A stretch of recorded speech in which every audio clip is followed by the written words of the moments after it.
Assalamualaikum warahmatullahi wabarakatuh. Perkenalkan, nama saya Armelia Sandrina, NPM 111, akan mempresentasikan hasil rangkuman materi dari Ekonomi Islam yang dimana dosen pengampunya adalah Pak Sunarto. Baik, untuk selanjutnya saya akan menjelaskan Al-Quran dan hadis yang melarang riba. Dari sumber Al-Quran hadis yang melarang riba ada di surah Al-Baqarah ayat 275, riba haram hukumnya. Allazi yaquluna riba la yaqumuna illa kama yukumu lazi yataqabatuhu syaitunu minal masi. Zalika bi annahum qalu innamal bayyu mitisu riba wa ahallahu bayyi wa harrama riba. Artinya, orang-orang yang makan atau mengambil riba tidak dapat berdiri melainkan seperti berdiri orang yang kemasukan syaitan lantaran tekanan penyakit gila. Keadaan mereka yang demikian itu adalah disebabkan mereka berkata atau berpendapat sesungguhnya jual beli itu sama dengan riba. Padahal Allah telah menghalalkan jual beli dan mengharamkan riba. Ada juga dari surah Ali Imran ayat 130 larangan memakan riba. Ya ayyuhallazina amanu la taqulur riba ad-da'afan mudwafatan wa taqullaha wa la'alaikum tuflihun. Artinya, hai orang-orang yang beriman, janganlah kamu memakan riba dengan berlipat ganda dan bertakwa kepada Allah supaya kamu mendapat keberuntungan. Dan ada juga surat Al-Baqarah ayat 276, Allah memusnahkan riba.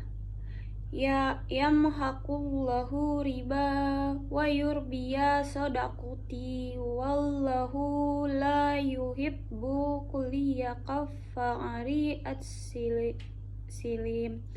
Artinya, Allah memusnahkan riba dan menyuburkan sedekah, dan Allah tidak menyukai setiap orang yang tetap dalam kekafiran dan selalu berbuat dosa.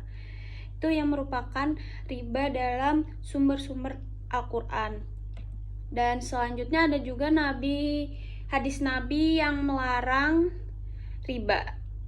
Pemakan riba dilaknat oleh Allah dan Rasulnya. Dari Labid dia berkata, Rasulullah SAW melaknat pemakan riba, orang yang menyuruh makan riba, juru tulisnya dan saksi-saksinya. Dia berkata, mereka semua sama. Hadis riwayat Muslim nomor 159-8, Syar Syahih Muslim Syahih. Dosa makan riba lebih dahsyat dari 36 perempuan pezina. Dari Abdullah bin Hanzahalah Kasilul Malaikah berkata bahwa Rasulullah SAW bersabda, 1 dirham uang riba yang dimakan oleh seseorang dalam keadaan sadar jauh lebih dahsyat daripada 36 wanita pezina. Hadis riwayat Ahmad. Dan riba masuk 7 dosa besar. Dari Abi Hurairah berkata bahwa Rasulullah SAW bersabda, jauhilah oleh kalian 7 hal yang mencelakakan. Para sahabat bertanya, apa saja ya Rasulullah? Syirik kepada Allah, sihir, membunuh nyawa yang diharamkan Allah kecuali dengan hak, makan riba, makan harta anak yatim, lari dari peperangan, dan menuduh zina. Hadis riwayat muttafaq alaihi. Dan untuk selanjutnya ada definisi sumber Al-Quran dan hadis Nabi. Al-Quran merupakan kitab suci umat Islam yang diyakini sebagai wahyu yang diturunkan kepada Nabi Muhammad SAW dari Allah SWT melalui perantara malaikat Jibril. Al-Quran diturunkan dalam bahasa Arab dan dianggap sebagai sumber utama ajaran dan pedoman hidup bagi umat Islam. Al-Quran terdiri 114 surah yang terbagi menjadi ayat-ayat yang terdiri dari berbagai macam tema seperti hukum, ajaran moral, kisah para nabi dan rasul. setel Rasul, kehidupan setelah mati, dan lain sebagainya. Al-Quran dianggap sebagai sumber utama ajaran agama Islam karena merupakan wahyu langsung dari Allah SWT dan dianggap sebagai kata-kata yang sempurna dan tidak diragukan keasliannya. Al-Quran dipercaya sebagai pedoman hidup yang membimbing umat Islam dalam setiap aspek kehidupan termasuk hukum, moral, ibadah, etika, dan tata cara berinteraksi dengan sesama manusia. Dan untuk dari pemahaman Pak Sunarto juga memberikan apa itu masyir, gahar, haram, zolim, ikhtiar, dan riba. Jadi definisi ini saya akan jelaskan dan akan masuk untuk bagaimana sistem ekonomi Islam dijalankan di negara Indonesia. Definisi masyir atau khimar itu merujuk pada praktek perjudian, yaitu yang sekarang marak adalah judi online, yang dimana dengan menggunakan dengan sekali pencet aja sudah bisa mempraktekkan apa itu masyir dan khimar. Dan gahar itu ketidakpastian dalam transaksi jual beli yang dapat merugikan salah satu pihak. Bagaimana dalam ekonomi Islam, jika ada kesepakatan maka akad itu terjadi, maka ya itu seperti bagaimana gahar itu bisa terhindari dan tidak terjadi keinginan yang tidak pasti, yaitu satu pihak saja yang dirugikan, salah satu pihak. Dan haram itu yang sesuatu dilarang di dalam hukum agama Islam. Zalim dalam bahasa Arab itu berlaku kejam, tidak adil, dan sewenangnya. Ada ikhtiar itu tindakan menyimpang barang, manfaat atau jasa dengan tujuan untuk mendapat keuntungan lebih, yaitu lebih ke serakah ya, hampir sama kayak serakah. Dan riba ya, yang saya jelaskan bagaimana Al-Quran dan hadis Nabi. Riba itu adalah pengambilan tambahan dari pokok harta secara batil tanpa disertai imbalan pengganti yang dibenarkan oleh hukum syariah. Jadi riba itu melebihkan sesuatu, menambahkan bunganya gitu. Bagaimana itu tidak baik dan riba. Dan selanjutnya ada sistem ekonomi Islam. Sistem ekonomi Islam itu dilandaskan nilai-nilai Islam, ada sunnah, hadis, ilmu qiyas. Ekonomi syariah adalah sebutan juga dari ekonomi Islam.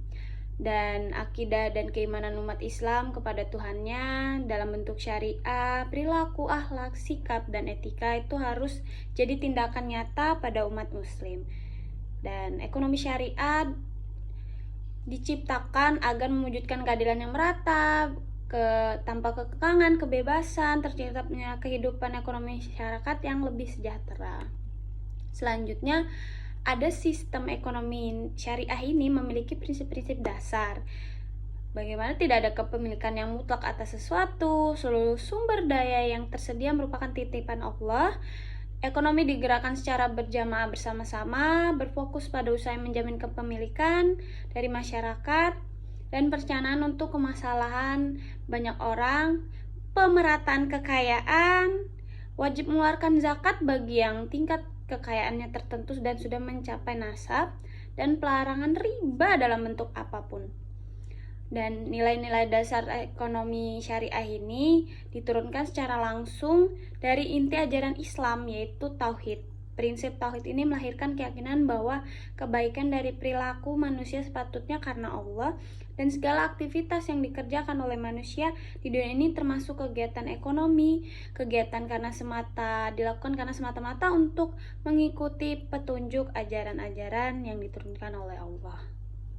Dan selanjutnya, apa sih yang membedakan sistem ekonomi Islam dengan sistem ekonomi lainnya? Bagaimana dengan landasannya? Dan dari hukum syariah yang dilandaskan oleh ekonomi Islam itu berbeda dengan sistem ekonomi konvensional. Bagaimana prinsip-prinsip ekonomi pasar dan peraturan negara konsumsinya tentu berbeda. Nah, dalam sistem ekonomi syariah ada dibatasi dengan barang halal dan thayyib gitu. Sedangkan dalam ekonomi konvensional, konsumsi tidak dibatasi. Hak milik.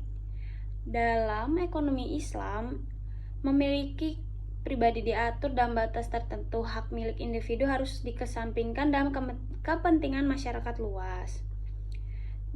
Kebijakan moneter. Dalam sistem ekonomi Islam tidak diperkenankan menggunakan suku bunga dalam instrumen kebijakan moneter. Dan motif produksi.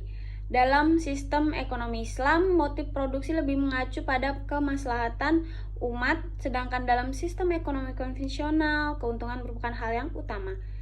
Prinsip-prinsip dasar ya prinsip tauhid, khilafah, keadilan, yaitu menjadi nilai-nilai dari sistem ekonomi yang memberikan perbedaan dari sistem ekonomi konvensional lainnya, yaitu sistem kapitalis, sosialis di negara-negara lain. Dan untuk sistem ekonomi Islam sendiri kenapa belum diterapkan di Indonesia?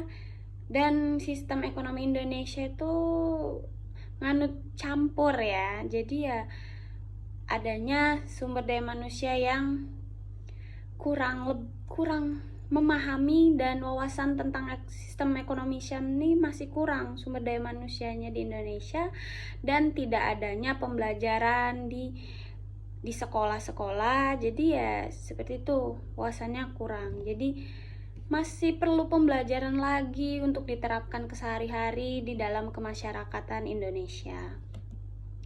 Nah, kesimpulan materi ekonomi Islam ini, bagaimana cara kita bisa lebih mendalami dan menambah wawasan serta materi yang diberikan Pak Sunarto, memberikan ilmu dan tambahan. Terima kasih Pak Sunarto, dan saya sangat berterima kasih atas ilmu yang telah diberikan, dan saya telah merangkumnya, dan saya sangat senang sekali jika bisa menerapkan dengan baik di kehidupan sehari-hari dan terus memperbaiki kesalahan dan tidak mengulang kesalahan yang lalu, karena saya terus belajar.